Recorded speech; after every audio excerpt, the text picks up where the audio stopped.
పేరు కనకమేళ కొండలు దాచేపల్లి. మా బెండ తోటలో ఈ డ్రోన్స్ స్ప్రే చేయించాను.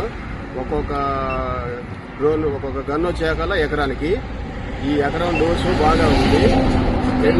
ఎన్ని ఎకరాలు స్ప్రే చేసుకున్నా ఇబ్బంది లేదు. రైతుకి సేఫ్టీ, స్ప్రేయింగ్ బాగుంది, టైం కలిసి వస్తుంది, మనకి కష్టం లేకుండా బాగుంటుంది, తక్కువగా బాగా బాగుంటుంది రైతుకి.